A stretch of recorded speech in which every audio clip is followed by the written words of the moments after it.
So welcome everybody. It is Friday, September the 18th, 2020, and we've got a bunch of folks online. We're here for the Learning and Development Roundtable. Super happy to have you all here as we get started. Potentially for some of you on the cusp of your weekend, depending on when your weekend is. I'm just going to share my screen as we get started here. Delighted to have you all here. Let's see here, just 2 secs. Okay, so just give me a thumbs up in the chat if you can see the screen there, please. Welcome, Marco. Happy to have you here. Welcome, welcome, welcome.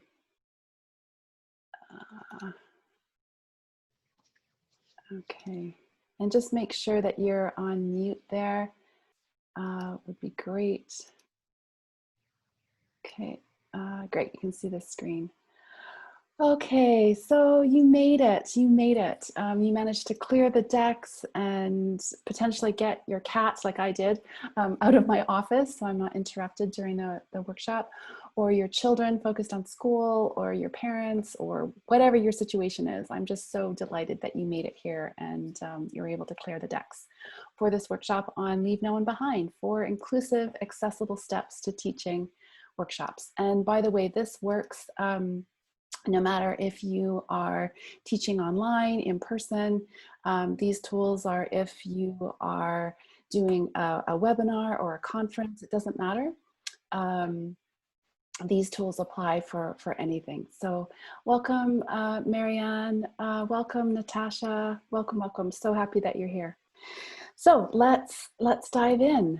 The plan today is to share with you 2 tools for how to design powerful workshops, and then 2 tools to help you deliver powerful workshops. And those tools will help you identify your bias. And don't worry, we all have biases when we're designing and delivering teaching. So that's totally normal.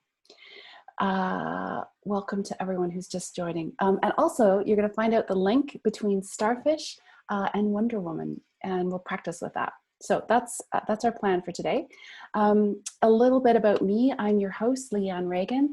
I'm the founder and facilitator of the Learning and Development Roundtable. And I've been doing this for, I think we're at 8 years now. And basically I focus on 3 different subject areas. One is working better together.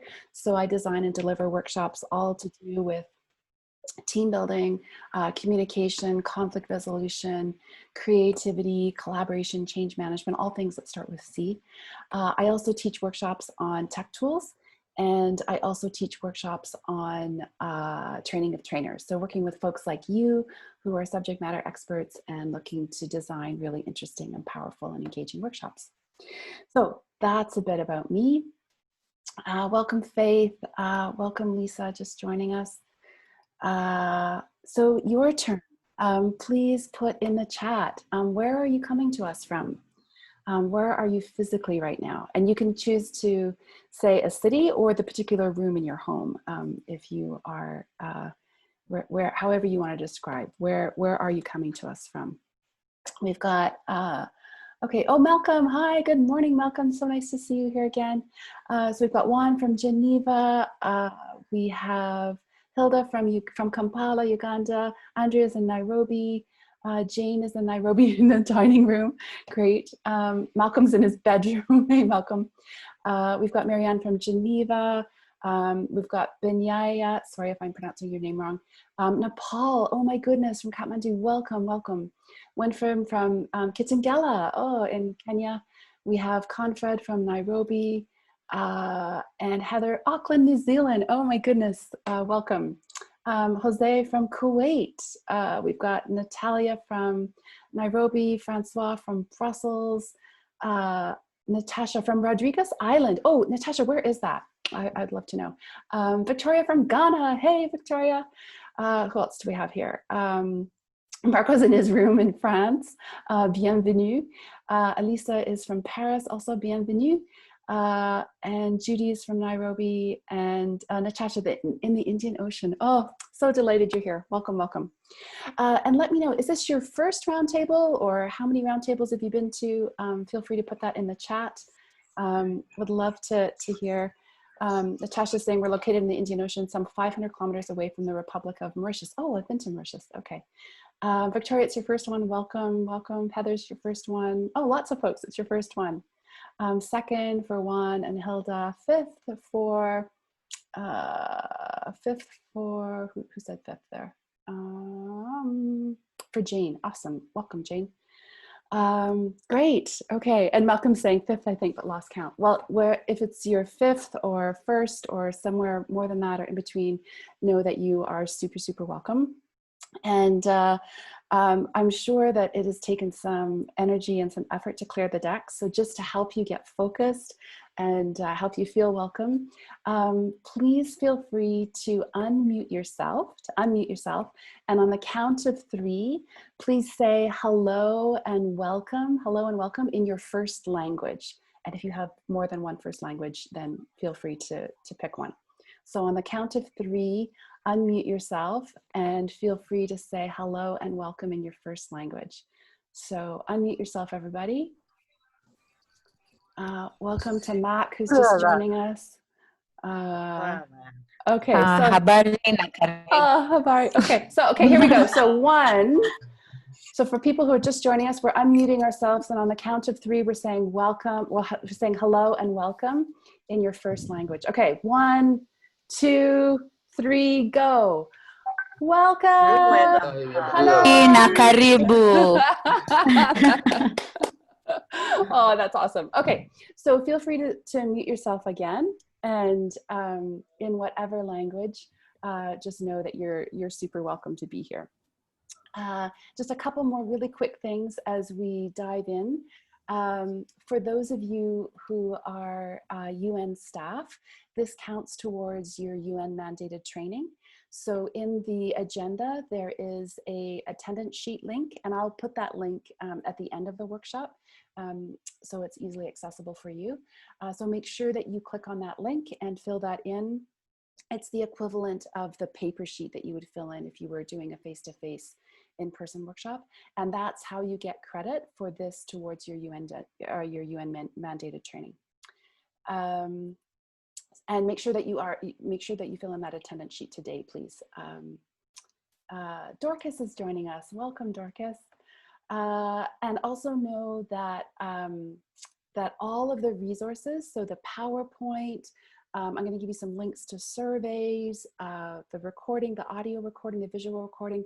All of those resources get sent to members. So make sure that you're a member of the roundtable. That's how you get access to all like 7-8 years of resources. And I will put that link, the link is on the screen. I'll also put it at the end of the workshop as well.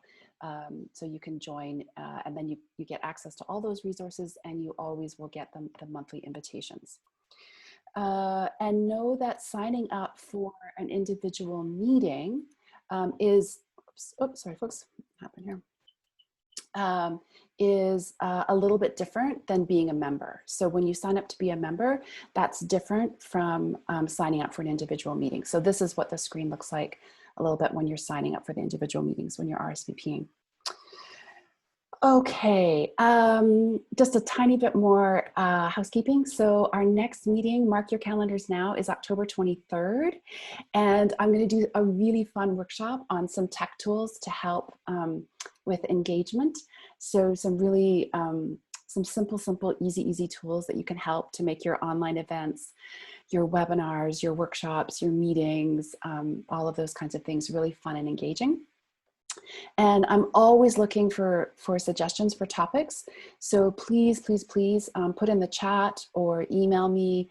You know, just get a hold of me in our Facebook group, however is easiest for you, and let me know what topics would you like to see.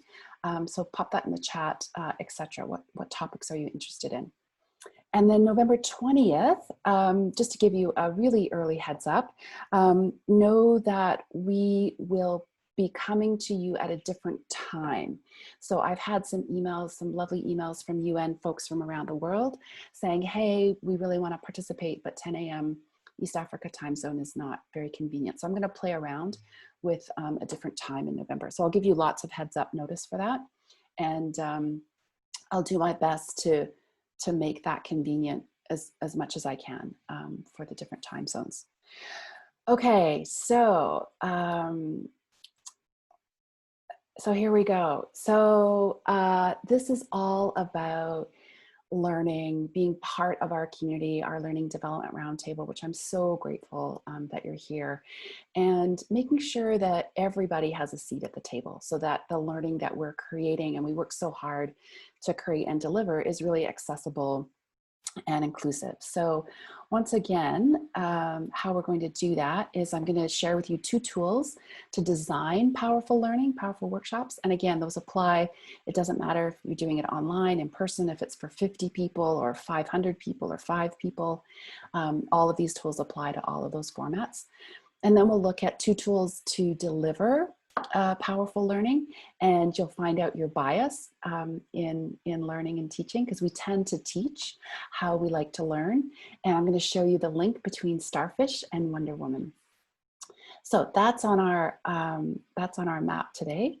And I want you to imagine, if you can, that you've signed up to a workshop. It could be a webinar, it could be in person, it could be a conference, you know, something that you've done in the past, and you've carved out the time to do that. And the event has started, and you're motivated. Like this was your choice to come to this workshop that you carved out time for. And it's not very good. You get started and you think this is not a very good workshop. You're not feeling included. You're not feeling like things aren't making sense. Try to think about a time where you've been in a workshop where it's been like that.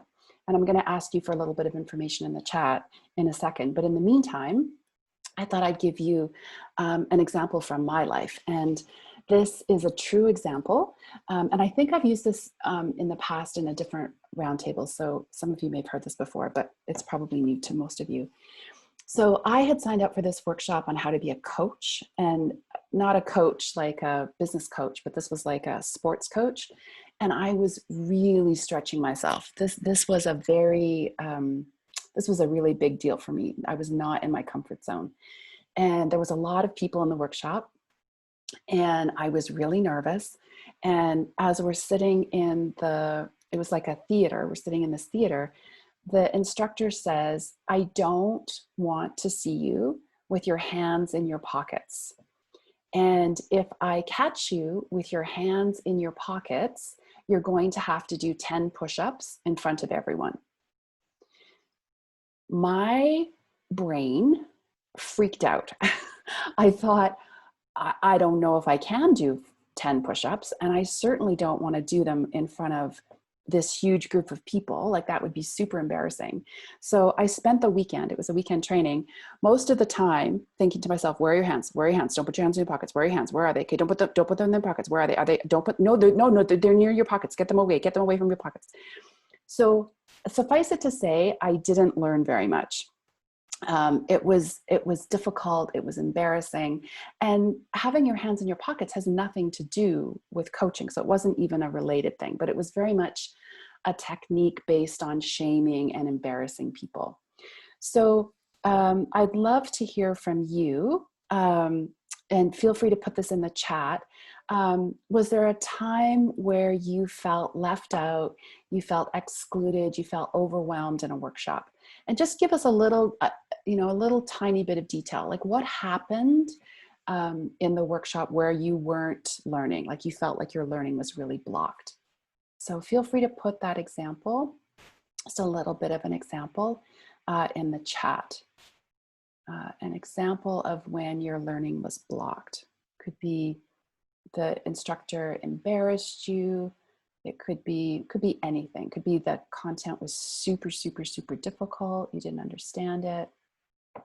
So think about that for a minute, and put that in the comments there.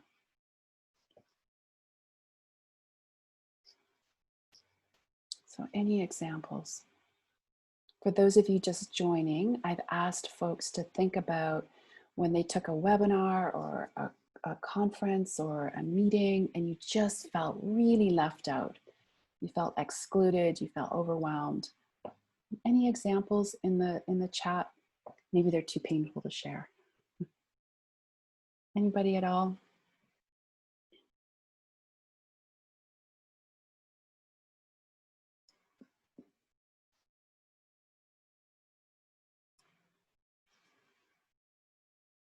Okay. Oh, okay, here we got. Thanks, Marianne. Perhaps the onboarding emoji training.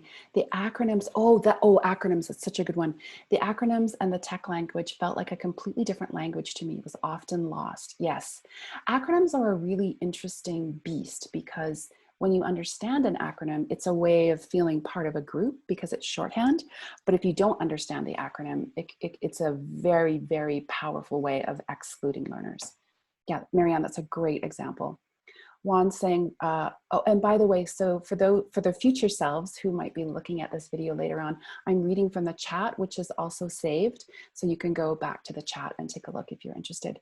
So Juan saying, workshop in Beijing with about 500 paint industries.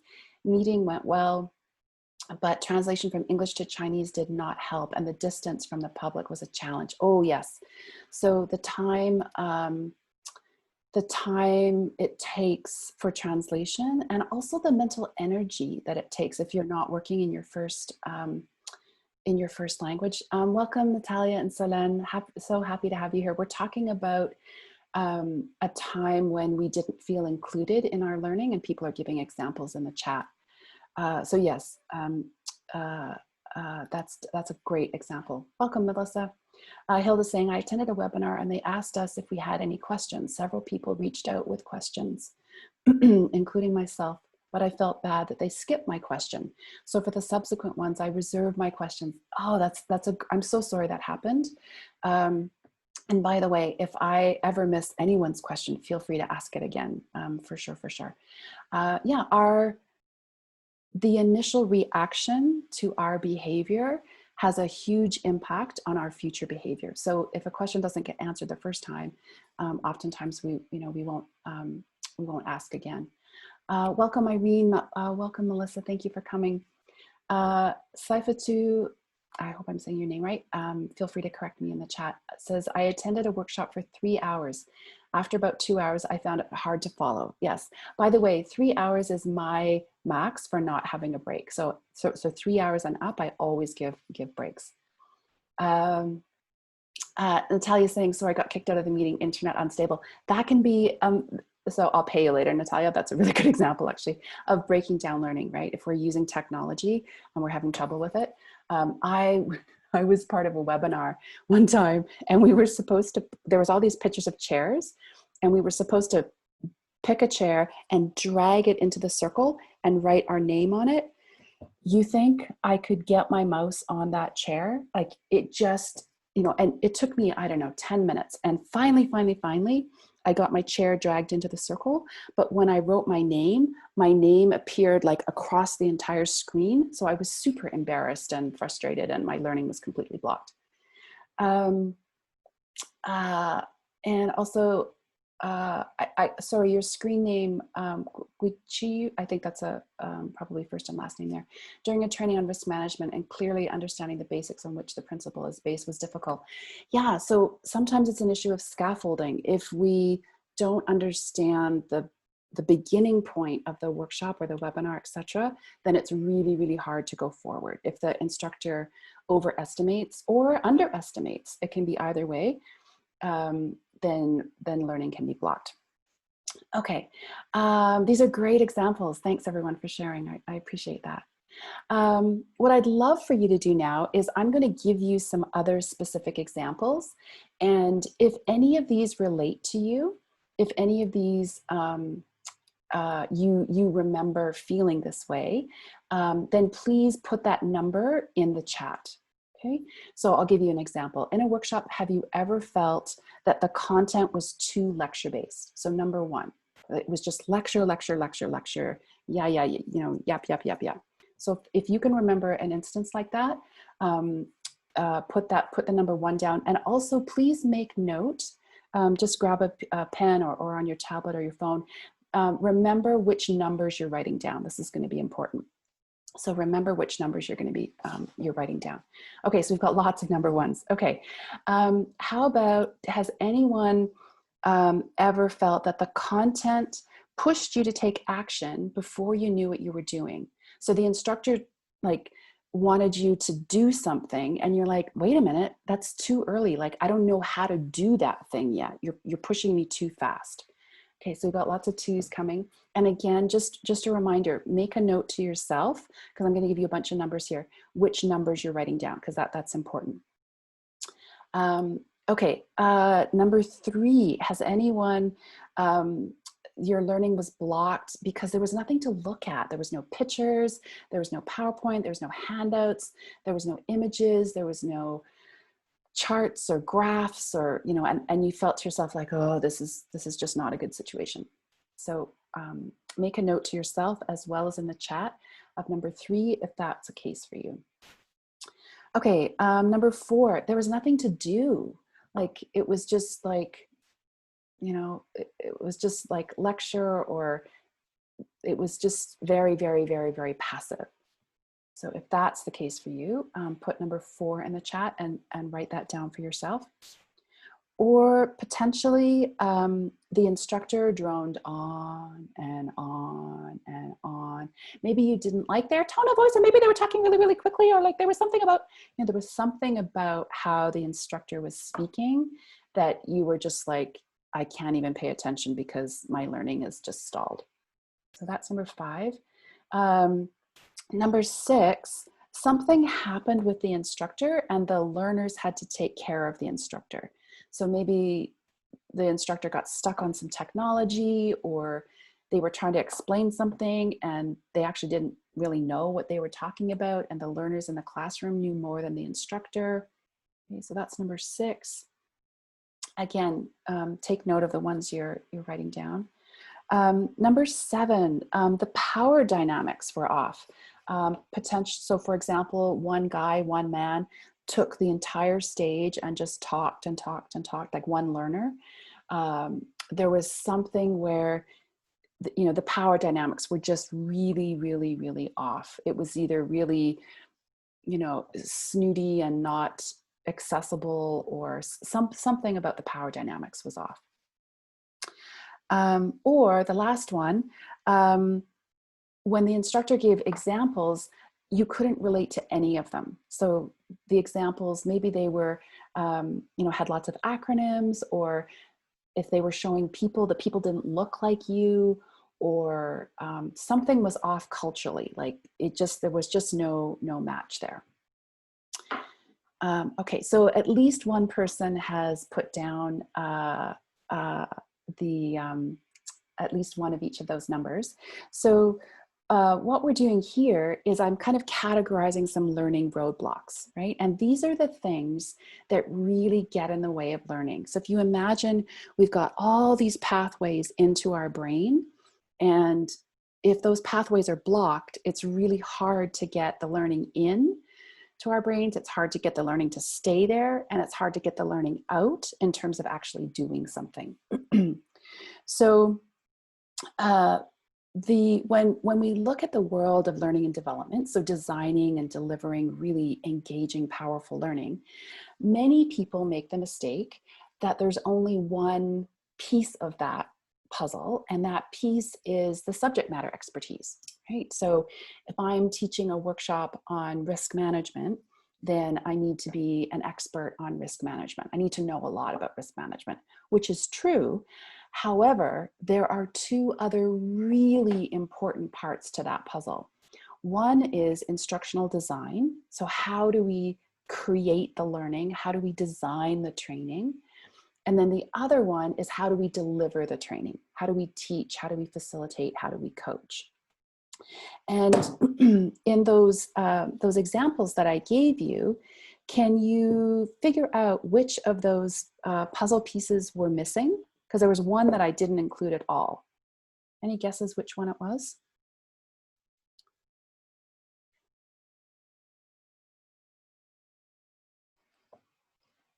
So in those 3 puzzle pieces, when I was giving you the challenges from 1 to 8, there was one puzzle piece I completely ignored. Any guess what it was? So Natalia's saying technology. Yeah, kind of. So it was actually the subject matter expertise. Yes, Heather, exactly. So I gave you 0 examples of the actual content, right? They were all related to either design or delivery. So put a yes in the chat if you picked 1, 2, 3, or 4. So put a yes in the chat if you picked 1, 2, 3, or 4. Those are issues to do with the design of the workshop, of the webinar, etc. They have nothing to do with the subject matter expertise. They have to do with how do we design powerful learning. Okay, so lots and lots of yeses there. And then put a yes in the chat if you picked 5, 6, 7, or 8. Okay, 5, 6, 7, or 8 have nothing to do with design. They have nothing to do with the content. They have to do with how the learning is delivered, right? So when we're looking at powerful learning, we want to really take a look at those 3 areas. So we need to know what we're talking about. We need to know if we're teaching Emoja, and by the way, for non-UN people, Emoja is a, gosh, how do you describe, what do you call it? Like a data management system? Oh, that's probably not a good description, but anyways, it's like a very complicated, big platform that the UN has moved to. So if you're teaching Emoja, you have to know something about that content, but you also need to know a lot about how do you design powerful learning and how you deliver powerful learning. So going back to your, I'm just going to stop sharing for a second here, and I'm going to give you a poll. So go back to when I asked you to think about when your learning was blocked. I'm calling that UG, like, you know, something that put up a roadblock to your learning. You didn't feel included. You didn't feel, oh, thanks, Malcolm and Melissa. So Emoja is the administration management system. Malcolm saying it's the enterprise resource planning ERP system. Thank you, thank you. It's very complicated. So when I asked you to think about that example of when your learning stopped, think about, was that a design issue or was that a delivery issue? So did it have to do with how the learning was designed or how the learning was delivered? So I'm going to just go back into, just give me a sec here. I've got a poll that I'm going to share with you.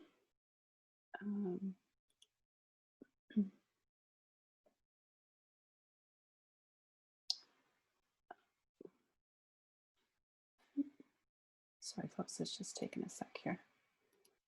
Okay.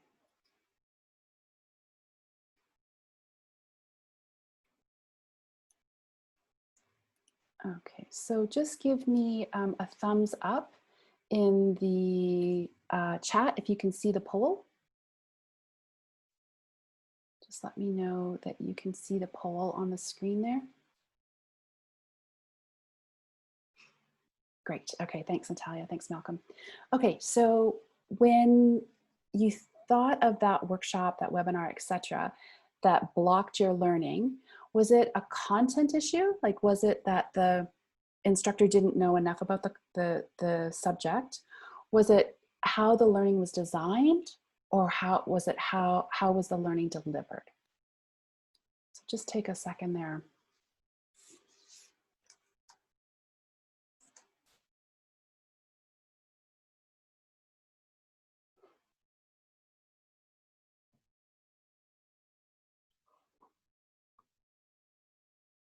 Melissa's saying I want to click them all. That's great. So Melissa, try to think of the thing that blocked your learning the most. So what was the thing that blocked your learning the most?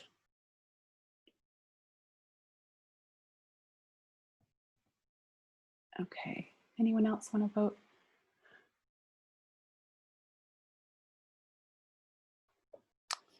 Okay, I'm going to take a screen grab of this, and I will put this in the follow-up resources and send these out to to members. I'll just take a screen grab and then I will end the poll.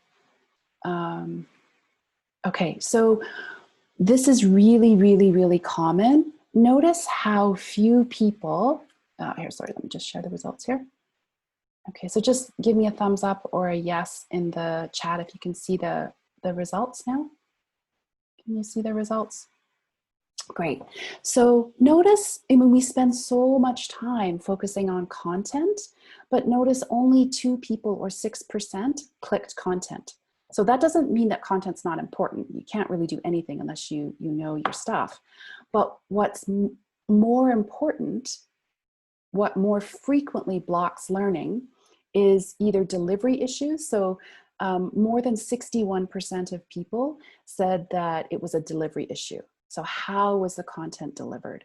And then 30%, more than 30%, 32% of people said it was a design issue. So keep that in mind next time you are designing and delivering your powerful learning. Okay, I'm just going to stop the share there. So let's dive in. So we've talked kind of a big, kind of broad piece about powerful learning, and now I want to dive into the 2 tools. So how do you tools for designing and for delivering powerful learning? So I'm going to give you actually another poll really quickly to start this. So just stand by just for a sec here. Okay, so you should be able to see a poll on your screen there. And Melissa, you can pick more than one on this one. You should be able to pick more than one. So imagine that you've set aside time to learn. What's most important for you? Pick 2. So is it learning how to do something? Is it learning a new skill? Is it linking what you're learning to your vision, your purpose, your mission? Is it insight into your attitude, your feelings about what you're learning? Is it learning new information? Is it learning a new theory or framework? Is it applying your learning or practicing your learning? And please write down the numbers that you're picking. So for example, 4 and 8. So write down the numbers that you're picking there, please.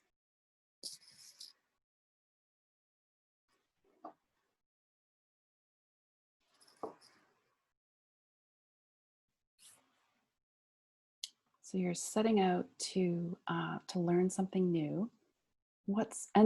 So this is generally speaking. It doesn't really matter what the content is, what the topic is.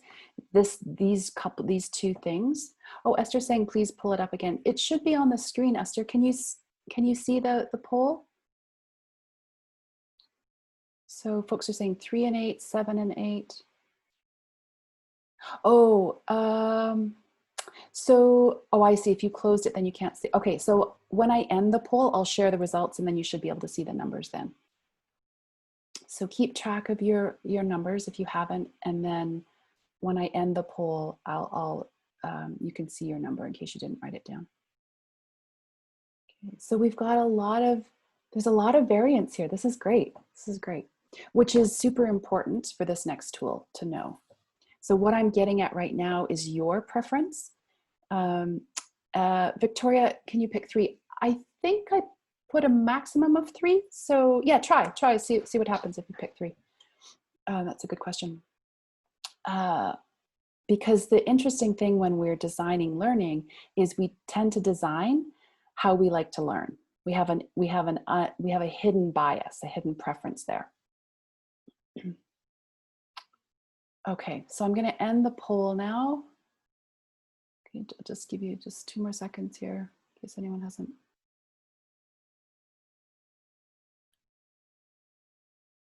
Okay, so it's just, I'll just show you the results in just a second here.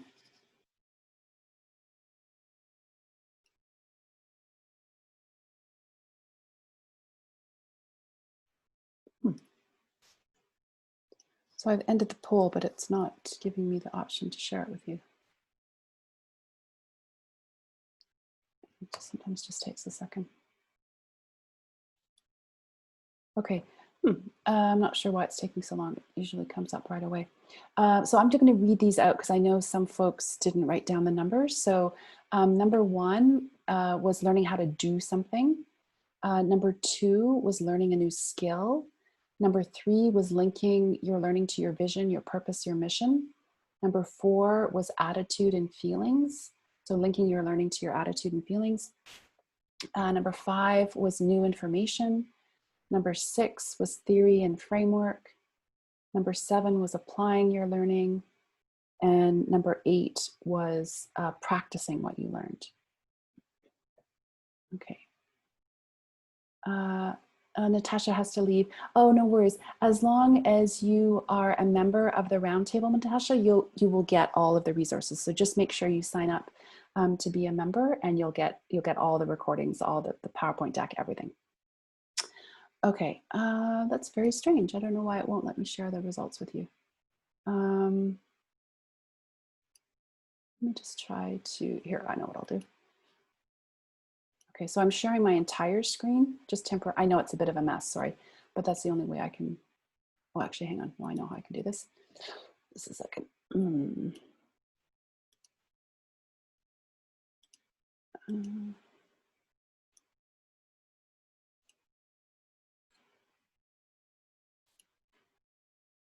Okay. So here are the results here. Has anyone had Zoom not allow you to share the results? It's funny. Sorry, I'm just putting it on the screen here so you can see it. Okay, so you should be able to see the hi Riho, welcome. You should be able to see the results now. Just let me know. Just let me know. Hi Riho, thank you for coming. Okay, so what's really, really, really interesting in these results, and Riho, we're just talking about our priorities when we set out to learn something. So I had people do a poll, is that it's really varied. So we've got anywhere from 6% for attitude and feelings up to 58% for applying. So it's, you know, if you look at these bars, there's, oh, you can't see the results. Oh, that's, okay. Okay, let me then, we'll just go, it's very strange. Let me go back to the PowerPoint here.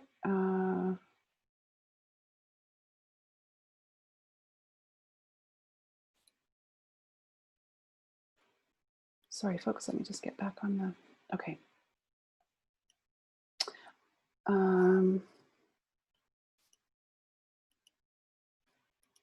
So let me just make sure that you can see my screen now. So just let me know in the chat if you can see can you see the PowerPoint now, folks? Great, okay, good, thank you. Okay, so what I had you do there is a tool that I've designed called S.A.K.E. So your S.A.K.E, and this will be, so I did a workshop in Cairo, Egypt, many years ago, and it was for the UN, and I was supposed to be doing a competency-based workshop, but the participants didn't like that word competency. They said, well, Leanne, if we don't have that competency, does that mean that we're incompetent? And I thought, hi, Lisa, welcome. I thought, oh, that's a really good point. So instead, I changed things up and created this tool called S.A.K.E. So the S.A.K.E tool, you can use this in a lot of different ways. This will be familiar for those of you who did the roundtable around how to do a learning plan. I use the S.A.K.E tool. Right now, I'm using the S.A.K.E tool as one of the tools for how to design really good learning. And it's important to, no worries, Lisa. I thank you for Lisa's saying she keeps getting disconnected. Thank you for your patience and your tenacity. So the S.A.K.E tool is really good for two things. One is to know your preference, your bias. So let me just go forward here. Actually, no. So the S.A.K.E is an acronym where S stands for skills. So if you have a preference for the skill part of the S.A.K.E, that means you want to be able to do something. Okay, if you have a preference, and I'll tell you which numbers related to which one in a second. If you have a preference for attitude, it means it's really important to you to link your learning to your mission, your vision, your values. If you have a bias for experience, that's all about the things that happen outside the classroom. So that's about putting your learning into action. So that would be very important to you. And the K is knowledge. So for people that have a preference for knowledge, they want information, theories. Don't be telling me all that stuff until you tell me where you got that from. What's the reference for that information? So if you selected, so go back to the couple of numbers that you selected. If you selected 1 or 2, that means that you prefer, your bias, your preference is to learn skills. You want to be able to do something. If you picked 3 or 4, it means it's important for you to connect your learning to your mission, your vision, your values. If you picked 5 or 6, it means that you want to, information, theory, frameworks, that's really important to you. And if you pick 7 or 8, you're most concerned about what happens after the workshop finishes. You want to be able to do something. You want to affect social change. You want to create change. You want to implement something. You want to change some behaviors. So the really, really interesting thing for me is that when we did the survey, it was all over the place, meaning different people have different preferences.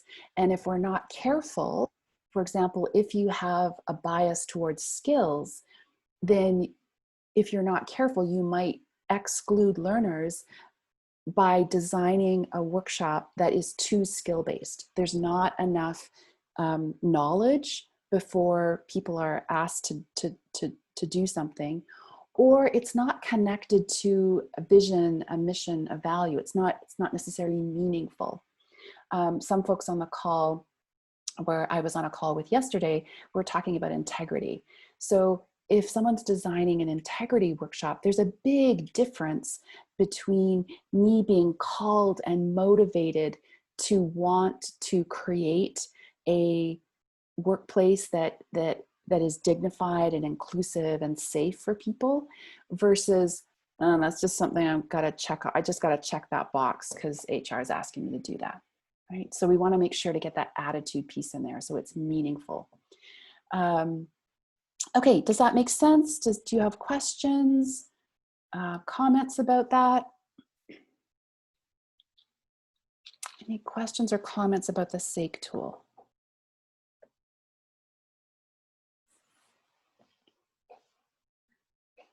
Just watching the chat here.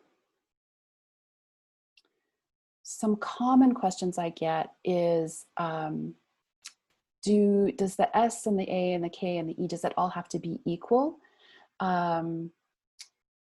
No, it does depend on the subject matter that you're teaching, but there needs to be at least a little bit of everything in there. Victoria's saying she picked 2, 6, and 7. So let's go back here. So 2 is skills, 6 is knowledge, and 7 is experience. So Victoria, I might suggest, so the ones that you pick are going to probably be the ones that you design learning for easily, naturally, and comfortably. The ones that you don't pick, so in Victoria's case, sorry folks, in Victoria's case, she didn't pick anything from attitude. The ones you don't pick, those are the ones that you may have to work a little harder to include in your design, because it's not as important to you or natural or common for you. So when we're talking about including everyone around the table, we want to include everyone that prioritizes skills and attitude and knowledge and experience. Melissa's saying it's useful to identify what's driving our personal agendas. We also perhaps need to understand our colleagues or what people in our teams might be prioritizing. So which of the S.A.K.Es is Melissa speaking from? So I'll read that again. I'm looking at the chat. It's useful to identify what is driving our personal agendas. We also perhaps need to understand, Alvin's just joining us. Welcome, Alvin. understand our colleagues or what people in our teams might be prioritizing. Welcome, Alvin. So she's saying skills and experience. To me, it sounded like attitude.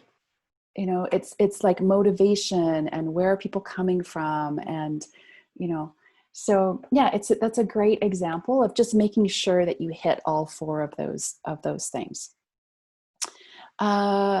Anything else? Any other questions about the S.A.K.E tool? I like to say another way to view the S.A.K.E tool is to look at it from my own S.A.K.E. So as an instructor, my participants' S.A.K.E. So what am I trying to do for their S.A.K.E? And then also for my community's S.A.K.E and the world's S.A.K.E. So if you're in the area of social change, what is the big picture there? That can help you in your workshop design.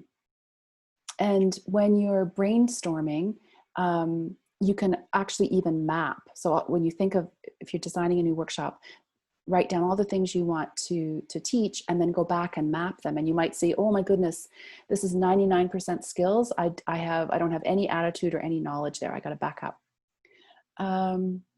Muthoni is saying, how do you hit all four for a large audience? Oh, so Muthoni, great question. Nice to see you here, welcome. This is irregardless of the size of the audience. So it has, these should be, each four of these should be should be included, regardless if you're doing one-on-one teaching session or you're teaching, 1,000 people in a huge conference setting. So it's important to include all of them because that we know that makes for good learning, and we know that makes for good inclusive learning. So Muthoni, I'm not sure if that answered your question. Feel free to ask a follow-up question there if I didn't quite answer that. Okay, great. Okay, so the first tool is the S.A.K.E tool, which you can use in tons of different ways, and it really helps, like know your bias, know your preference, and then go forward and make sure you include all four. We're on to tool number 2. Yeah, tool number 2. So I'm going to show you a quick video, and I would like you to pretend, so this video it's called the cup game. So some of you might know this, some of you might not, but if you do know it, pretend you don't know it, and pretend that this is very important for you to learn. It's very important for you to learn this cup game. So I am going to show you this. I'm just going to play this clip for a quick minute here, and then we'll move on. Okay, so I'm going to show you a video, and I want you to pretend, I want you to try to do what they're doing. So pretend that you have a cup in front of you, and I want you to learn this skill. And let me know in the chats that just confirm that you can hear the sound okay.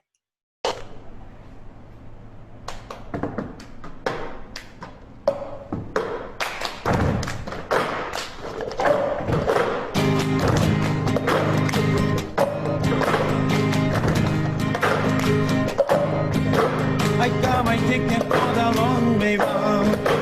Give out a whiskey for the way. In a show good like country company. I'm leaving for a wedding day. I'm gone. You're gonna miss me when I'm gone. You're gonna miss me by my head. You're gonna miss me everywhere. Oh, you're gonna miss me when I'm gone. I'm gone. I'm gone. You're gonna miss me when I'm gone. You're gonna miss me by my walk. You're gonna miss me by my talk. You're gonna miss me when I'm gone.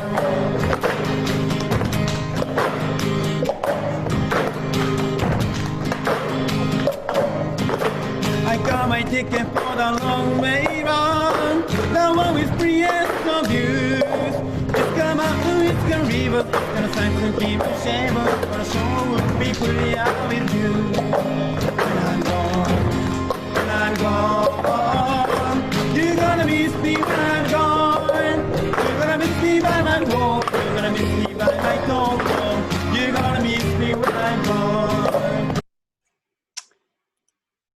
Okay, first of all, thank you for watching and listening to that. I know some of you might be feeling a bit frustrated, but there's a method behind my madness here. Has anyone done that before? Oh, so Natalia liked it. Okay, some people really love this and some people find it frustrating. Give me a number between 0 and 100 that demonstrates your confidence in being able to do the cup game now. So 0 is like, I can't do it at all. 50 is like, so, and 100 is like, I got it. I could do that. So, okay, we've got a 50, 50, 60, 20, 100, awesome, 20, 15, 10, 0, 30. So notice the range. I think we've actually got a range of 0 to 100. So that's a huge range. So we're going to come back to the cup game in just a second. But in the meantime, I have another poll for you. So just give me a second here to bring this up. Okay.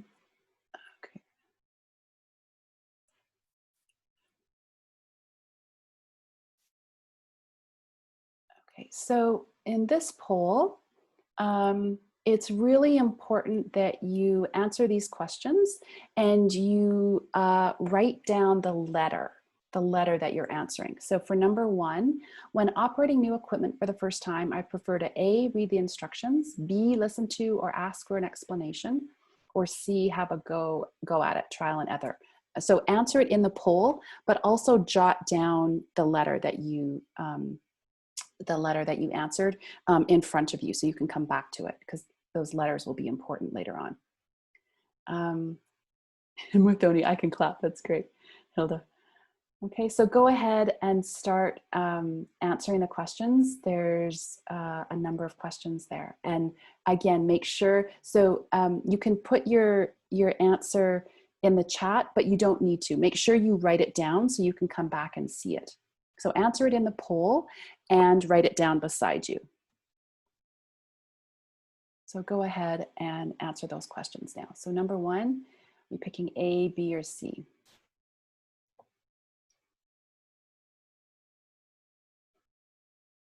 And let me know if you have any questions, because I noticed no one started answering the poll yet. So feel free to actually click in the poll, as well as, oh, there we go. Okay. As well as make sure you write it down beside you, the letter. So if you're picking B, write down B.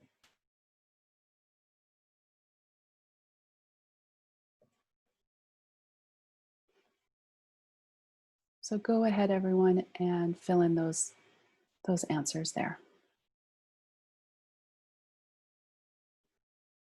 And if you're having any issues or any problems, just let me know.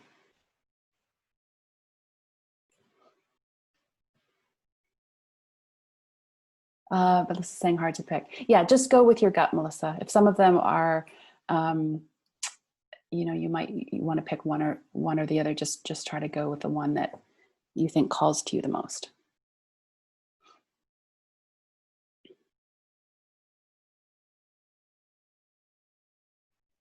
So there's a total of 10 questions. So you should have 10 letters written down when you finish. 10.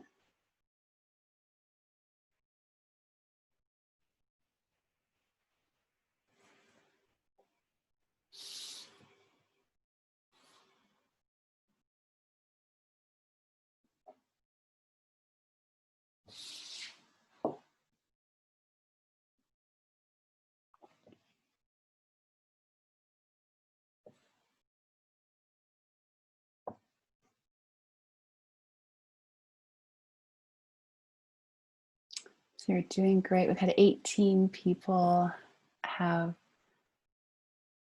done the poll. We potentially have 20 more people. So if you're on the call and you're able to fill in each of those. No, I will also send this survey to you so you can do it online. If you want to do it with your colleagues or your friends or your family, I'll send it to you in a different format. You can do it again if you want. Melissa's saying she's clearly a B. Okay.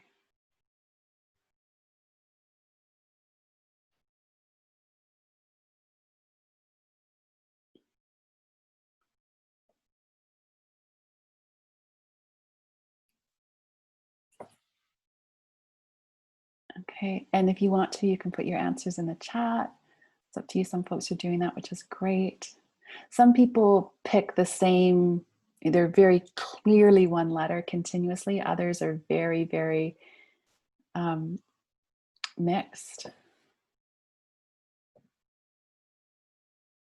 Okay, oh, Dorcas, that's great. Lots of bees, we've got lots of bees. Okay. Thanks, Malcolm. You can see your answers there. Okay, just like 30 more seconds. Sorry, it's hard for me to judge how much more time people need.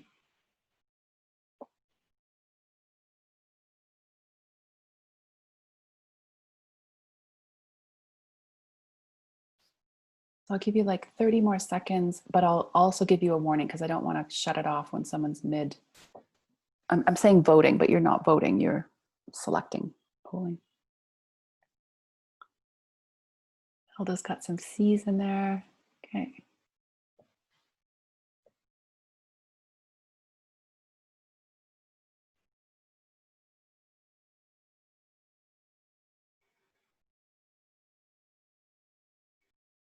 Okay. So that's 30 seconds. Is it okay if I close the poll now? Does anyone just put in the chat if anyone needs more time? Otherwise, I'll close the poll in just a couple seconds. Anybody need more time or are you okay? 10, 9, 8. Happy to wait longer if someone says they need more time. 7, 6, 5, 4, 3, 2, 1. Okay, so I'm going to end the poll here. And there's something wonky going on with polling and Zoom today. It's not giving me the option to, oh, there we go. Okay, so here's your results. So let me know in the chat that if you can see your results there.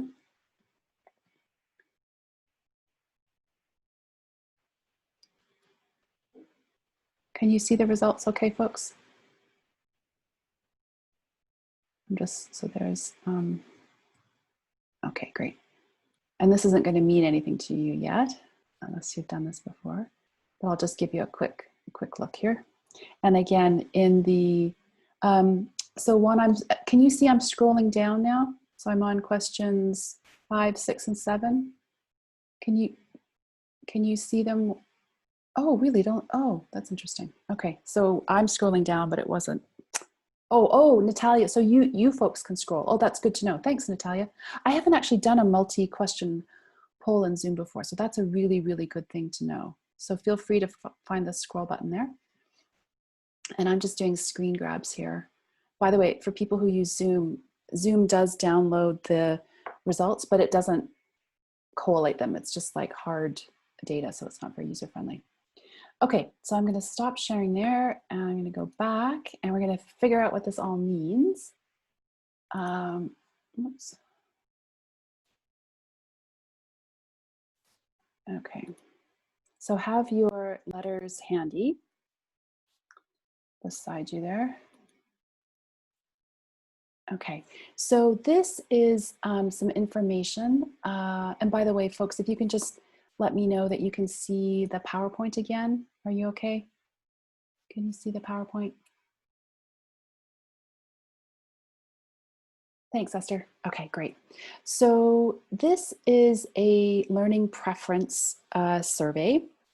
And for those of you who have taken a deep dive into instructional design, you may know that there has been some pushback around this.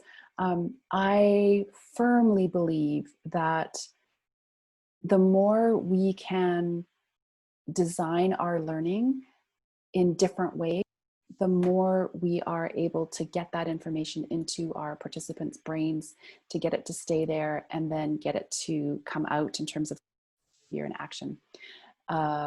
So I am a huge proponent of this. So if you picked mostly A's, this is an indication that you are a visual learner. So what kinds of things do you think visual learners like? Feel free to put that in the chat. What's important, especially those of you who picked a lot of A's. Photos, yes, yes, Banyaya. Apologies if I'm saying your name wrong. Written words, yes. By the way, our brains interpret images 600,000 times faster than text. So photos are super important, super, super important. Victoria, color, yes, color.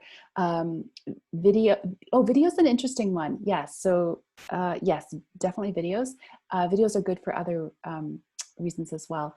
Images, graphs, yes, pictures, infographics, absolutely. Diagrams, memes, charts, someone who's really strong, a visual learner. Well, actually one time I was teaching a very large, like there was about, I don't know, 200 people in a workshop I was teaching. And I was doing this piece and this woman stood up and she went to the back of the room. So it wasn't like a part of the room that she could see. Because her back was to it. And she took a pen and there was a big, big banner and it was missing a comma. And she drew the comma in on the banner and she said, that has been driving me crazy all day. That's a visual learner. So fonts and typeface and colors and graphic design are all really important to visual learners. GIFs, Victoria's saying yes. Diagrams, large text. Victoria's saying I can relate. Yeah, absolutely. I was at another workshop and this woman had some participants come up on the stage, and this was a very long time ago. There was what do you even call them now? An overhead projector on the stage, and the overhead projector was sitting on a tablecloth, and the side of the tablecloth, if you can imagine, it wasn't sitting properly. It was kind of bent like this, like it was stuck under the corner, if you can imagine that. And this woman's hand shot out and she smoothed it out. And again, she said, oh, that was just difficult for me all night, seeing that crooked tablecloth. So Esther's saying perfectionist. Well, perfectionist in terms of visually, right? So they, visual learners, it will be important to them, for example, when we're doing face-to-face in person, flip charts, right? How we do our flip charts. Are they a big messy scrawl, or are they outlined and designed, with some aesthetics in place? So those are visual learners. And by the way, all of these are important. So just like with the S.A.K.Es, it's really important to know where your preference lies, because you will tend to automatically design learning to include that preference, and you may leave out the other one or two, right? So that's the important thing. Know where your strength lies with the S.A.K.E, know where your learning preference lies, and then make sure that you design for all of the other ones. So audio learners. What's important to audio learners? These are our B's. What's important to audio learners? Any thoughts in the oh, actually, let me just quickly go back to visual learners. See if you can figure out, we tend to leak our learning preference. So if you can look at me on the screen, see if you can determine how I'm leaking my visual preference. So I'm giving you a clue that I'm a visual learner. See if you can figure that out, what I'm doing.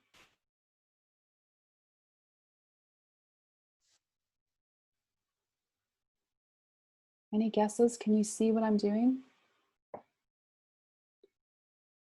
Could you catch it? I might not be close enough on the screen.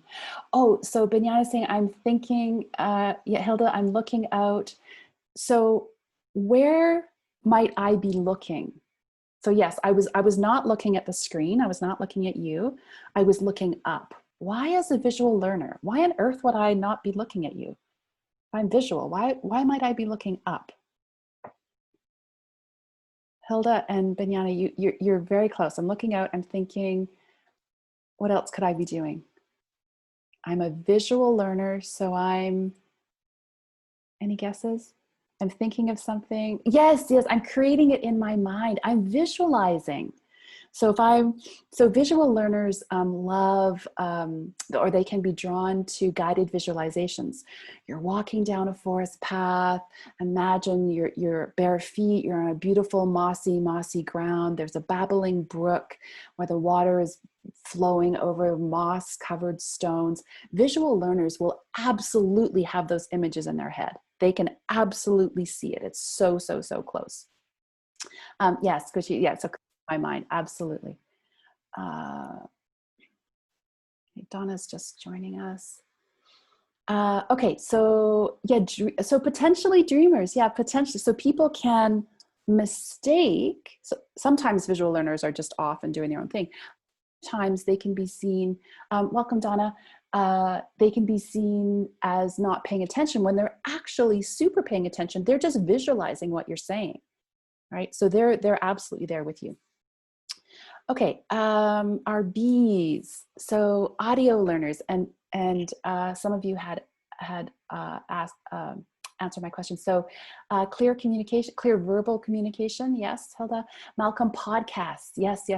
Language is important, voice, tone of voice, all of those things are super important to audio learners.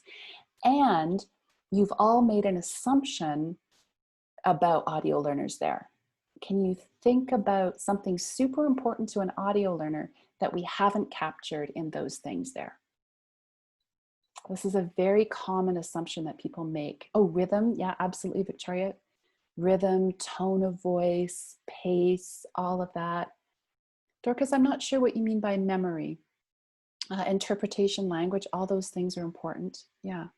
I'm going to leak a clue that I'm an audio learner, and see if you can pick up, oh, absence of noise. Yes, Elisa, or presence of noise. So audio learners will be very focused on the sounds in the environment. So that can include, oh, let's play some music on the side, to I just need it super quiet. So the level of sound in the environment is very important to them, and it can go anywhere on that continuum, from absolute quiet to I can work in a coffee shop with 50 people, kids crying. The noise is that's fine. Dorcas is saying, listening, there's a memory of voice and sound. Oh, okay. So yeah, so audio learners can remember through imagining what that learning sounded like. Yeah, absolutely. Oh, that's lovely. That's very poetic. Okay, here's a clue. I'm going to leak an example of an audio learner. See if you can pick up the clue.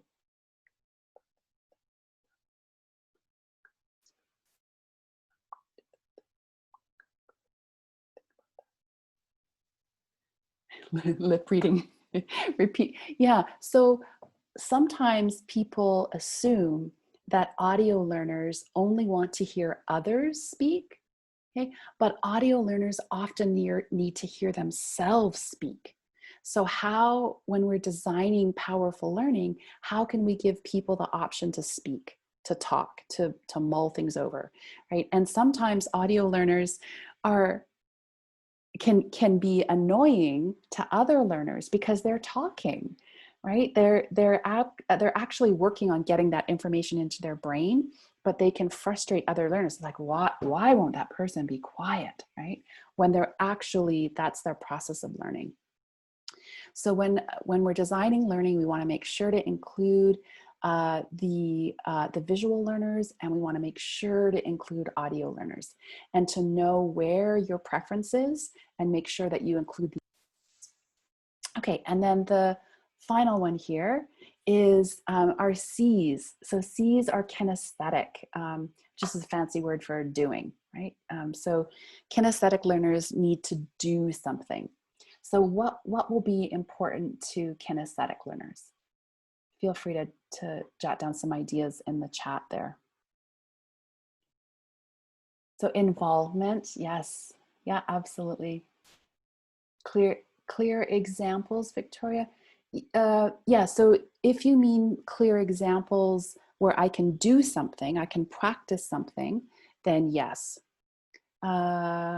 Practicing practical. Yeah. So can you give me some specific examples? What kind of action? Demonstrations? Yeah. So, oh, Esther, that's a really, really interesting one. So demonstrations actually can be just audio and visual if I'm watching the instructor do it. To make it kinesthetic, I have to do it. You've got to get me to do the demo. Physical action, taking notes. Yes, Donna. So how many of our kinesthetic learners, now this is a combination of kinesthetic and visual, have ever been very frustrated in a workshop where the instructor says, don't worry about the handouts. I'm going to give those to you at the end of the workshop. Has anyone ever had that happen in a workshop and been frustrated by that? Lisa's saying, I hate that. Me too. Me too, because the instructor is typically trying to be kind, or they don't want you to go ahead in the handouts, or they don't want the noise. Like handing out handouts can be quite noisy. However, they're taking away 2 of the 3 learning styles. They're taking away visual, right, something to look at, and they're taking away potentially a place to take notes. So that can really exclude learners. Yeah, so Esther's saying writing it down is what helps you memorize it. If you're a kinesthetic learner, yeah, and actually writing is both visual and kinesthetic. So for some people, they wouldn't need to take a note at all, right? Those can be audio learners, right? Malcolm saying writing down notes helps improve retention over typing. Yeah. Now here's an example so we can combine things. So how many people on the call love podcasts? Like you listen to podcasts? Any podcast lovers on the call? So Lisa's saying yes. Okay. So, so Malcolm is a yes. Okay. So are you audio learners? Because podcasts are, now, some podcasts also have video, but by far, most of them are just audio. So here's a sneaky example of how we can make these learning preferences into our own. We can bend them. Actually, just before I do that, I didn't give you the clue for the kinesthetic.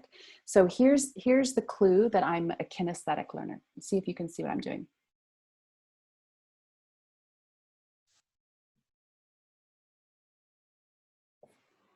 Any guesses there what I'm doing?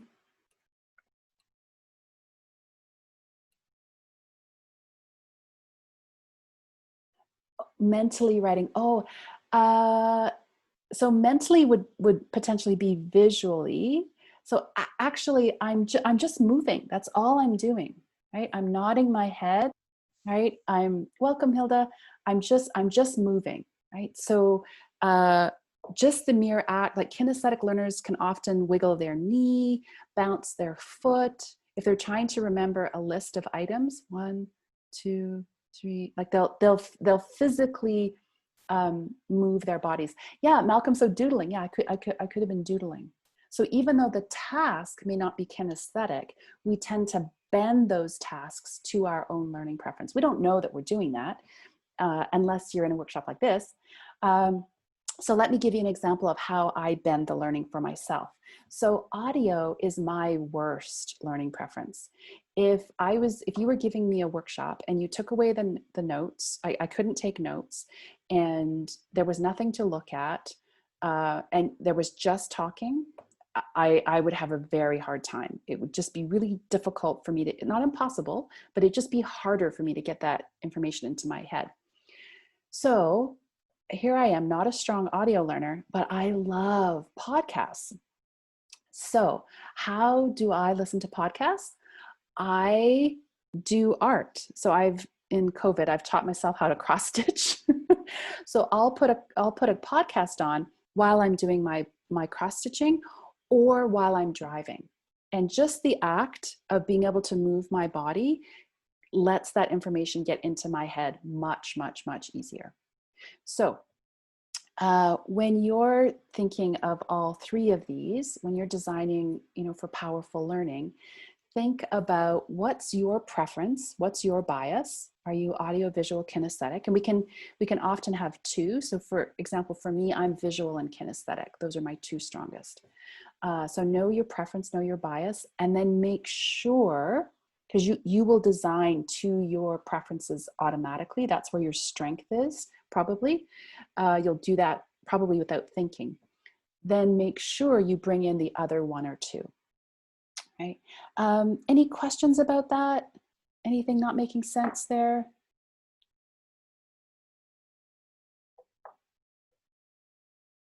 Just watching the chat there. Any questions?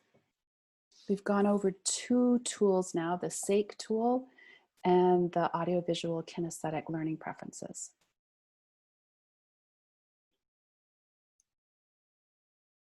Okay, then I'm going to, in a second, just to sum up this piece, I'm going to stop sharing my screen, and I'm going to ask you, if you're comfortable, to put your camera on just for a second, and I'll put it on so everyone can see everyone.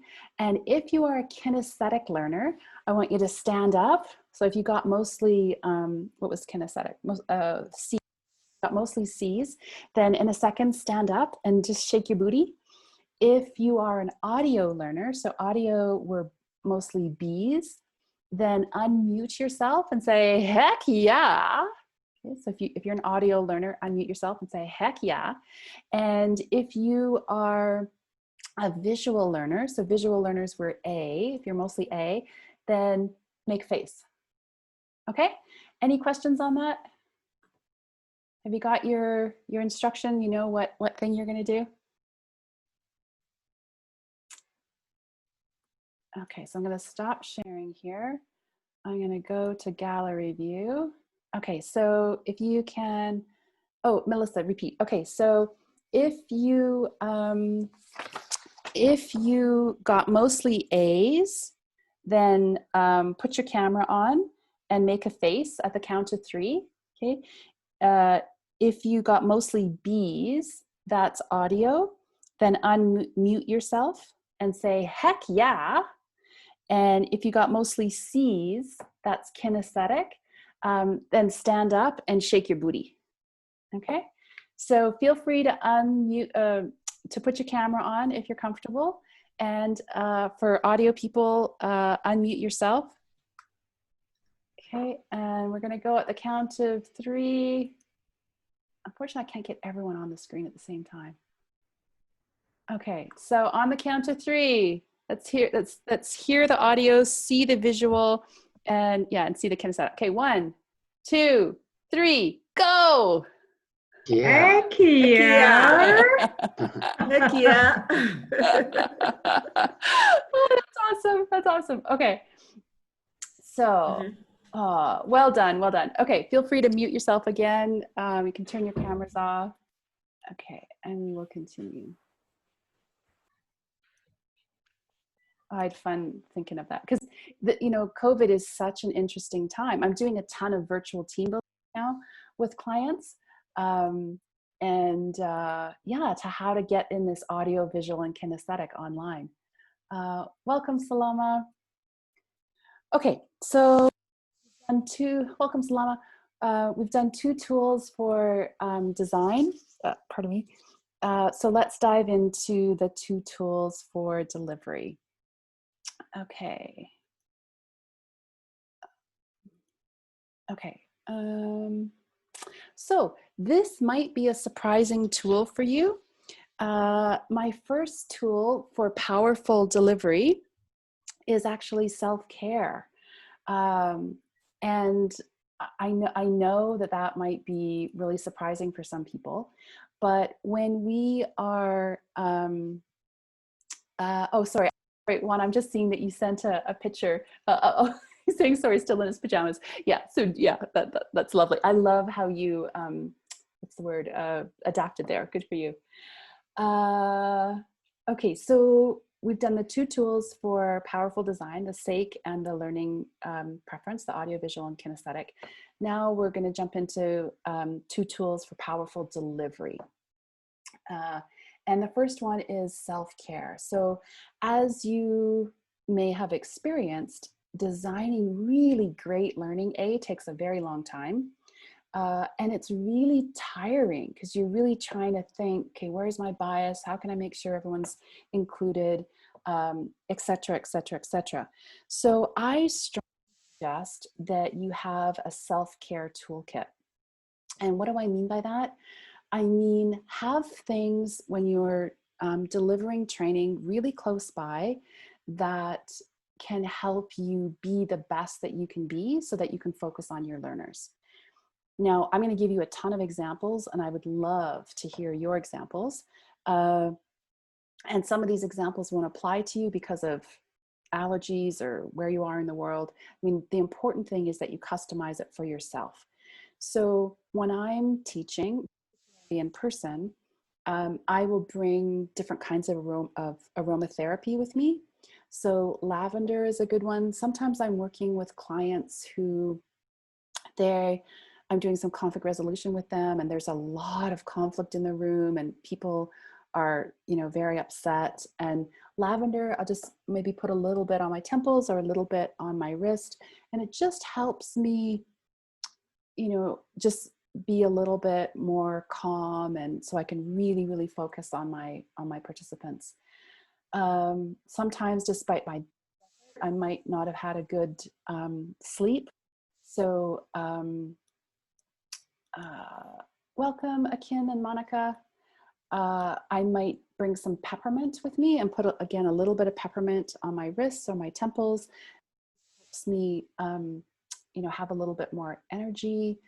I always, and I did this right before this call, a banana smoothie for breakfast, and I put a little bit of very precious, precious blueberries in there. So can anybody guess what I'm about to hold up? Oh, thanks, Muthoni. Muthoni is saying that's a wonderful self-care technique. So if you have just eaten something, particularly salad or blueberries, and you're about to teach, what would you want to have in your self-care kit? A mouth freshener. Yeah, that's a good one. Yeah, what else? Think about online. Think about, you need this thing online. It's just out of your sight. I'm just going to show it to you in a second. Lipstick on. Yeah. It's funny you say that, because normally I put lipstick on because I have thin lips and my lips don't show up well. And I didn't do it today for some reason. So lipstick could be, but this, a mirror, right? Have you ever been in a workshop where the participant has something stuck in their teeth? Actually, I made a very funny video. It's called My Horrible, Terrible, No Good, Very Bad Example of Teaching. And I smeared lipstick all across my tooth. And I pretend that I don't know that it's there. So particularly if you've just eaten, you just want to just take a look at your nose and your teeth and just make sure that nothing is hanging out or stuck, where it's not supposed to be. And for women, I remember I was at this very big conference. There's like 1,000 people in the room, and this poor woman, her bra strap had fallen down, and the entire keynote she had her bra strap there. And I just felt so bad for her. And I just wanted her to say, just make a joke like, okay, everyone, look at that thing on the ceiling, while she just adjusted her bra strap. So just, have a mirror, make sure that everything is where it's supposed to be. Janet's saying, I always wear perfume, even for a Zoom call. Oh, that's brilliant. That's so good. I love that. And also you need to be a little bit careful of allergies these days too. Esther's saying, I've encountered that, not in a workshop though. So what I did is just pass a tissue, because I could only imagine if it was, oh, that's so lovely. That's so great. You also, again, make sure that you're customizing this for yourself. Welcome, Heather. You probably want to have water with you. This is one of, I think, the powerful self-care tools. And it's simply because, number one, have you ever been in a workshop where the presenter's voice is all quavery because they're very nervous, or it sounds like they got dry mouth and their tongue is sticking to the top of their roof. Water will really, really help with that because it lubricates the mouth.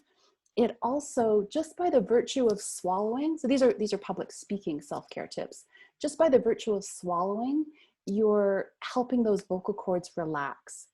And also, this is a big, and by the way, Lisa's saying coffee. Yes, for me, bizarrely, I've never learned to like coffee or tea. So I usually will have a Diet Coke handy.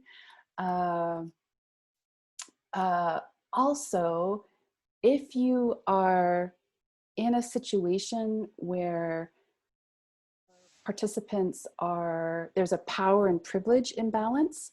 So if you are working with people that have a lot more power than you, pardon me.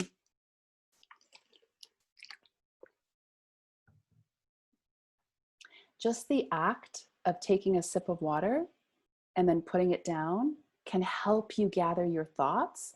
And it's a total boss move. You look really powerful. Now, and by the way, please, please, please, please, please don't misuse that, right? This is just in case you need to amp up your power if you're dealing with some difficult participants. But having water is super, super, I think the most powerful self-care thing. Juana saying your favorite pen given by my father to hold it to you and explain and moving it around the workshop. Oh, yes. So things like that, your favorite pen. I have this beautiful, I don't know how easily you can see this. So this is a beautiful tray of little stones that are from important places in the world to me. This is on my desk. And this is a walnut. I don't know if you can see, there's 100 Buddhas carved on it, 100 Buddhas. And this, for those of you in Kenya, you'll reckon, can anyone know what this is?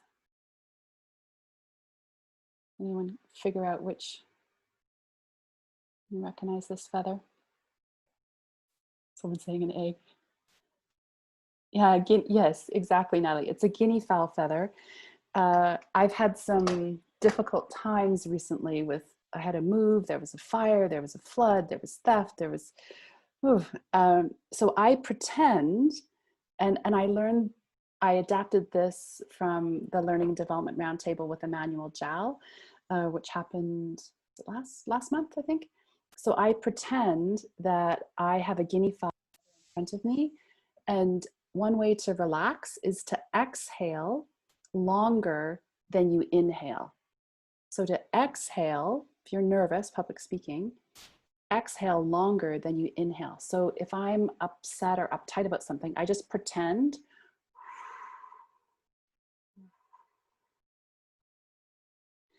that I'm trying to keep that guinea fowl feather in the air. I don't do that live unless I'm teaching people about this technique. But things like that. So have in your self-care kit things that will help you relax, help you be your best self so that you can be your best self for your participants. Don't worry about the spelling. It's totally fine.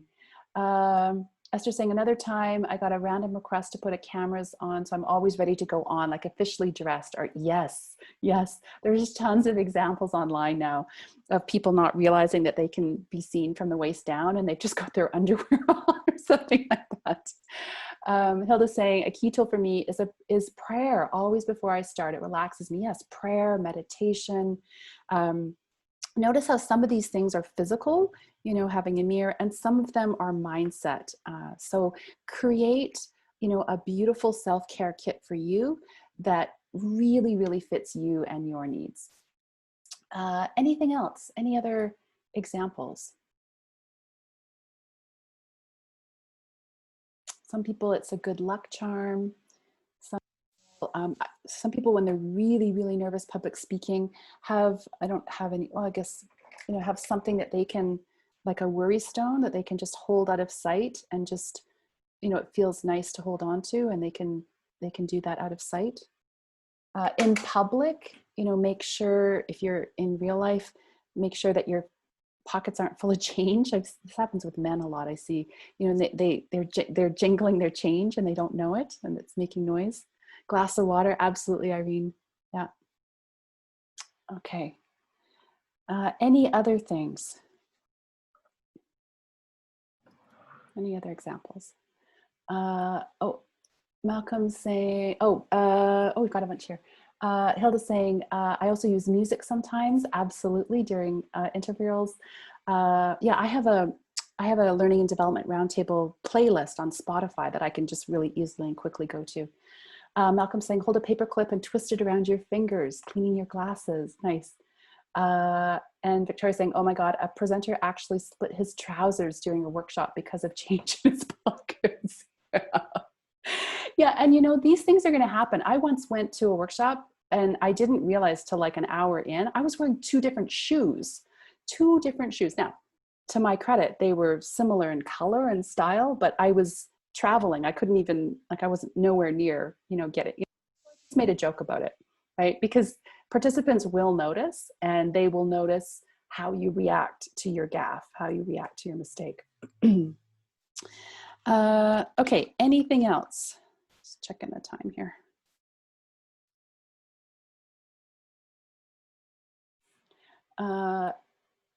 Okay, Esther's saying, if I'm presenting amongst many, I often like to be among the first to talk because I get impatient waiting for my turn and might not really pay attention to the ones that come before. Oh, that's so good. Yeah. Sometimes if we think that people are going to be anxious about that, I'll try to let people know a way so that this is easier to do in person, but let them know the method for choosing, so that, because some people are very, very anxious speaking in public. Other people are very comfortable, but a lot of people are quite anxious.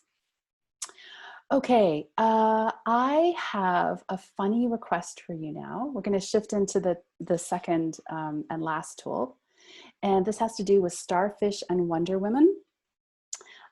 So if I'm going to ask you to assume one of two positions for 30 seconds, okay? And if you have ability issues, if what I'm asking you to do, I'm looking down at my stopwatch here for a second. Just make it work for you. So don't do anything that would cause yourself harm or of course. Okay, so if your first name starts with the letters A to K, one of the letters between A and K, for 30 seconds, I would like you to stand up, and I'll tell you when the time is starting, and I'm going to ask you to try to hold this position for 30 seconds. I'm going to ask you to stand up and put your arms up in the air and stand with your legs apart. So you want to stand with your legs wider apart than you normally would, and you want to stand with your arms in the air. Okay, so just hang on for a second. You don't need to start there yet. So you're going to make the shape of a starfish. If for whatever reason that's not comfortable or possible for you, you can also put your hands on your hips. So if you're able to, hands on your hips or hands up there.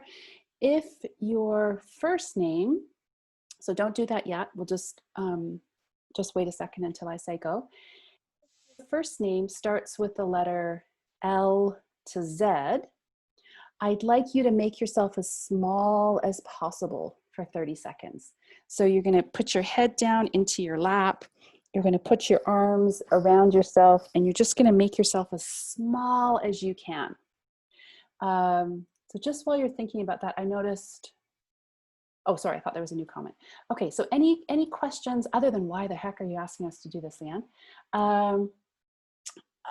Is there any question on the task before I give you 30 seconds to assume your position? Just watching the chat there. Any questions on the task?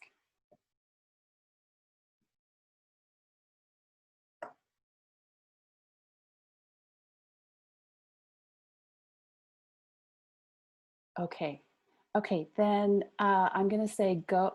Oh, so Muthoni's saying quick recap. Okay, so if your first name starts with the letters between A and K, I want you to stand up and hold your arm, make an X, like a starfish, and put your arms in the air and stand with your legs far apart, or as close to that as you comfortably can, and hold that position for 30 seconds. If your first name starts with a letter between the letters L and Z, for the same 30 seconds, I want you to hold yourself as small as you can. So bundle yourself, bend right over, tuck your chin in, your arms, make yourself as tiny, tiny, tiny as you can. Okay, makes sense? Oh, that's a good idea. Do you guys want to do it on video?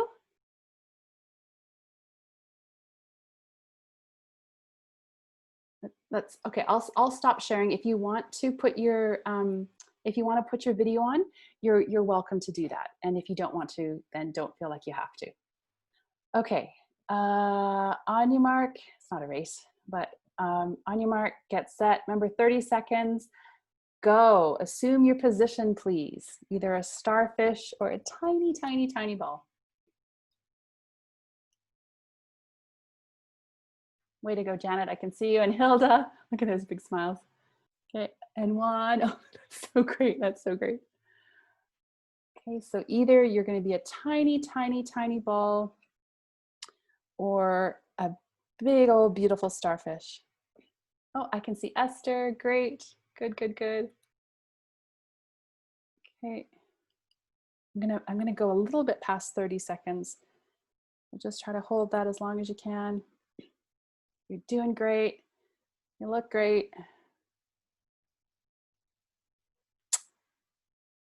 Okay, 10 more seconds.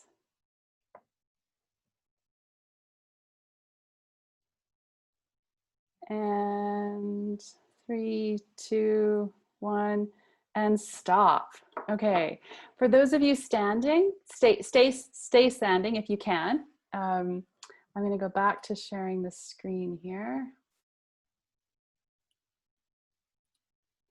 Okay, so for those of you who were standing up, how are you feeling? For those of you who are standing up, how are you feeling? Just put a couple words in the chat. So how are you feeling? Oops. For those who were standing. Concentrated, relaxed, good, relaxed, nice stretch, okay, empowered, energized, okay. And those are great. Thank you, thank you, thank you.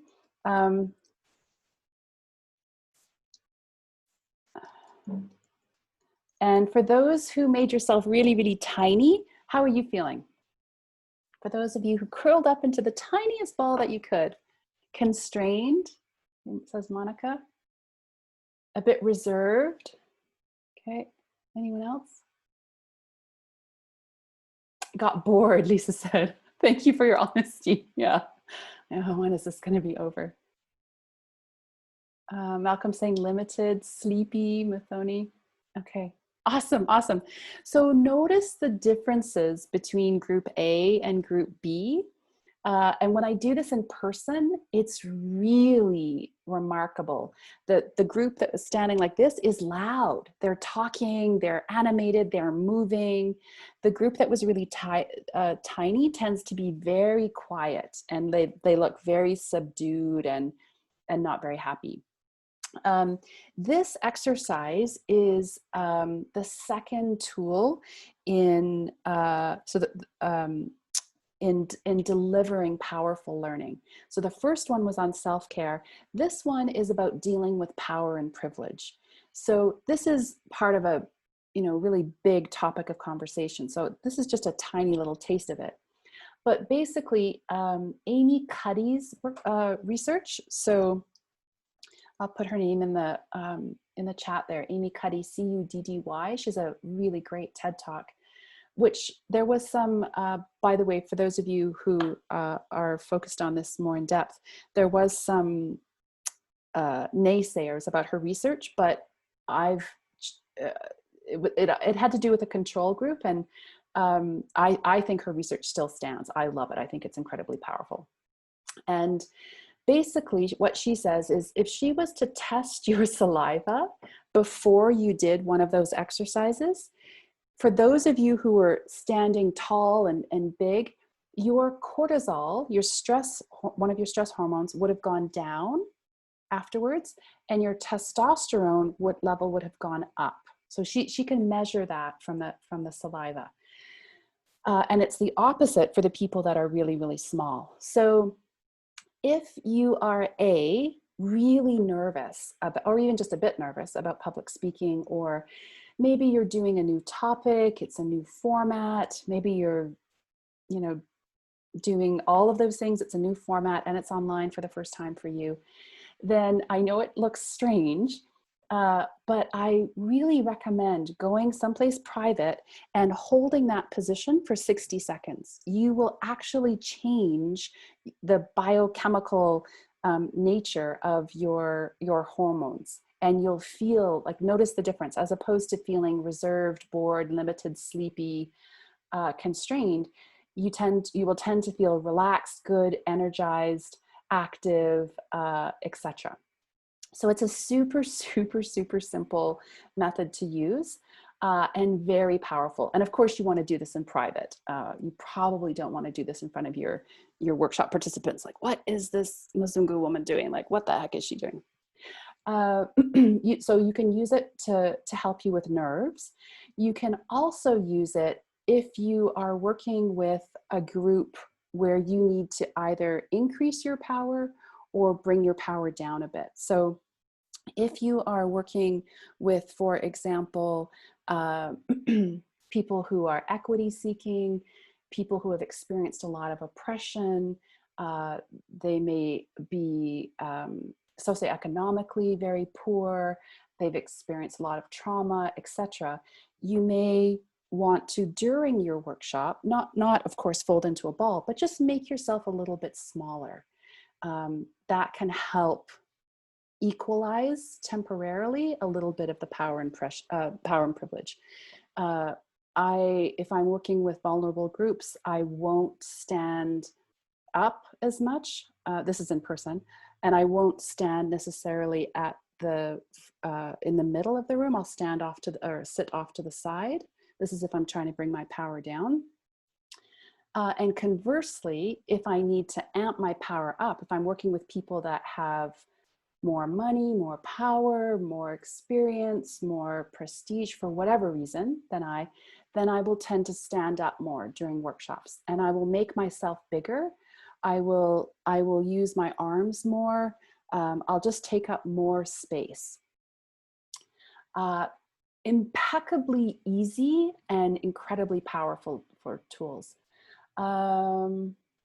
So one is saying, I wonder if it's also linked to go out on the stage and be in the audience for some time. One, I'm not sure I understand your question there. I'm super curious, so feel free to fill me in there a little bit more. Why is the name Starfish and Wonder Woman? I can see that. Oh, Wonder Woman. So that idea of, powerful hands on hip. I think when I do this workshop, this portion of the workshop in a longer format, I'll often stop participants. I'll ask them to freeze, and it's absolutely fascinating, generally speaking, how much more room the men are taking up. So the men can be sitting with their legs further apart, their arms wider, etc. So there's also a gender lens to this. Women tend, and of course this is a generalization, but we tend to take up less space. So just by the fact of standing with our hands on our hips like Wonder Woman, that can really help with some power dynamics.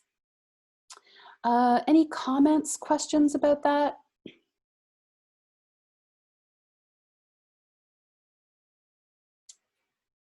I'd love to hear later on if you try the Starfish or the Wonder Woman, how it goes. And when you're doing face-to-face work, how you're moving your body, where you're sitting, are you standing? All of those kinds of things can really, really, really help with powerful delivery. Okay. Okay, then sliding into, was there? Someone's saying the idea of getting closer to the audience by going down from the podium. Oh, yes. Of course, yeah, yes. So so this idea of where you are at in relation to your physical audience is huge in terms of power and privilege. Are you behind, if you're needing to amp up your power, you know, standing behind a podium, making yourself bigger, using bigger gestures, standing with your feet slightly further apart, putting your hands on your hips a bit more, all of those things can help. And if you're trying to equalize power, getting into the audience, for sure. Yes, I understand now, Juan, thank you, great point. Anne saying, indeed, beyond each one's personality, men tend to have more self-confidence. Yeah, there's a lot of research, you know, what is it, age 10 or so, girls' confidence tends to absolutely take a dive. So yeah, this is related, and I really encourage you to apply this to your own communities, right? Some of you will be dealing with professionals with PhDs, and you might need to, depending on where you are, you might need to increase your power. Others are dealing with vulnerable communities, equity-seeking groups, etc., and you may need to decrease your power a bit.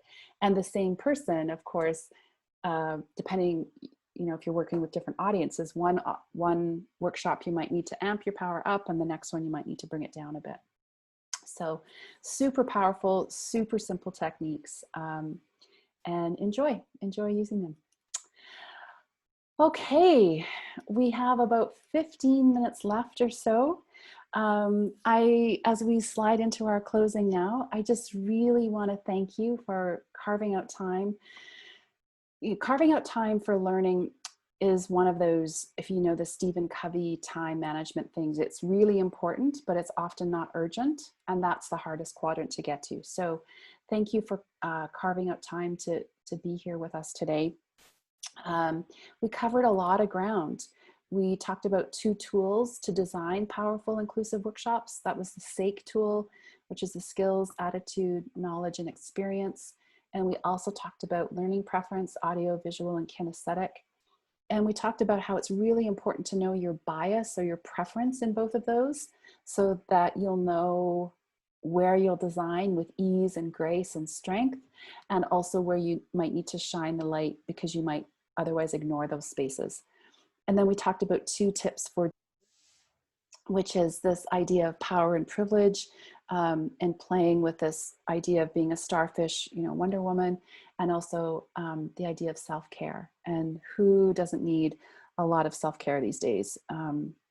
So I'd love to know in the chat, how are you going to use your learning? What's one thing that you're taking away that you hope to implement and use? One thing that you're hoping to implement and use in the learning, in the workshop today.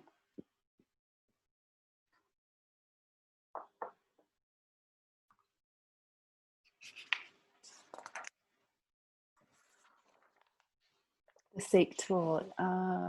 Okay, so Irene said the S.A.K.E tool, Malcolm, the starfish technique. Lisa's being more aware of power in the room. Yeah, that is a fascinating topic. Melissa's saying the S.A.K.E tool. Anna's tips about attitude. Juan is saying, I love the care from my own S.A.K.E and the audiences. Nice, nice. Malcolm is the S.A.K.E and self-care for sure. Or sorry, Mthoni, S.A.K.E and self-care for sure. Mac is balancing the S.A.K.E. And I'm sorry, your screen name, I think it's a combination of names, better tolerance and accommodation of different learners. Yes, yes, yes, fantastic. Victoria is definitely the power and self-care. Benaya is S.A.K.E and self-care, and Hilda is inclusiveness, audiovisual kinesthetic to avoid bias. Rachel is being aware of the things that we do or say that can block learning. Nice. Judy's the S.A.K.E tool. And self-care. Heather, I'm going to be much more aware of power dynamics. Nice.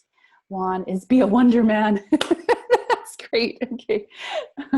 Saifa to improve my delivery learning skills by correcting my bias. Yeah, and there's no problem with having bias. It's just being aware of it, because everybody has it. And Donna's starfish, power pose and learning styles. Great, great, great, great. And Benyaya, also some of your skills of being so interactive and jolly. Oh, thanks. And Victoria, but already using the S.A.K.E tool. So this session has, so I was on a workshop with Victoria yesterday, has really helped to really understand the different elements in detail, including the ABK tool. Great, good. And as it's interesting, it seems there are many more women than men interested by this workshop. Yeah, I don't know what the stats are for the roundtable, but typically in learning and development, there's definitely almost always more women, for sure. Esther saying, thank you. It's been an awesome experience, quite interesting, visual and kinesthetic. I hope to be more confident when presenting now that I've learned the techniques of calming myself down and many other examples. And Jose, I will try to use the S.A.K.E tool in my next workshop. Oh, this is so great.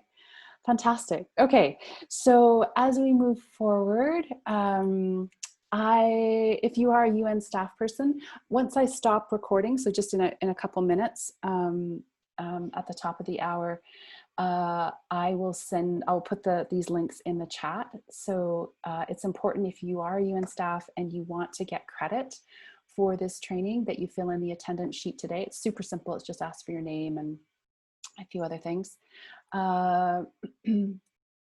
Also, oh, Anne said, or we care more about how we organize workshops. Yeah, maybe, Anne. Also, as I've mentioned, if you want to get the audio recording, the video recording, the chat recording, the PowerPoint deck. Also, I'll send out a S.A.K.E worksheet for you. There's a S.A.K.E survey, the audiovisual kinesthetic survey. I'll send all of those resources. Those all get sent out to members. So I will put the joining link, if you're not already a member, in the chat once we stop recording at the top of the hour. Because you RSVP for a meeting doesn't necessarily mean, remember, as I said at the beginning, that you're a member. So this is the screen that shows that you are a member. And I will put these links, Esther, I'll put the link for the joining and the attendance. I'll just put it in the chat in just a couple minutes here. And as I mentioned, I'll put all of these, we have one huge portal that has all 7+ years of resources in it. So it'll have, I'll send an email out next week to members, linking you to that portal. It will have this PowerPoint, all the recordings, the surveys, et cetera, et cetera, et cetera. Please mark your calendars. October 23rd is our next session, and I'm going to do a thing. I've been researching some brand new, I always love to push myself to find new ways to engage online. So I found some really cool new tools, so I'll be sharing those. Please, please, please, please, please, if you have ideas for topics that you want me to look into, please put them in the chat, email me, send me a message in our Facebook group, etc. I'm super happy to look into those. So please put those in the chat if you have ideas, or drop me an email. And also, if you need any help with your team, if you need some team building, if you need, oh, that should say tech tools, I just realized. If you need some workshops around tech tools or training of trainers, please give me a shout. I'd be happy to be in touch with you. So thank you. You are awesome. You are all amazing and special, and you are making your way in these incredibly difficult times. I appreciate you. I appreciate the work that you do. Hope to see you next month. I'm going to stop the recording right now, and then I'll share all those links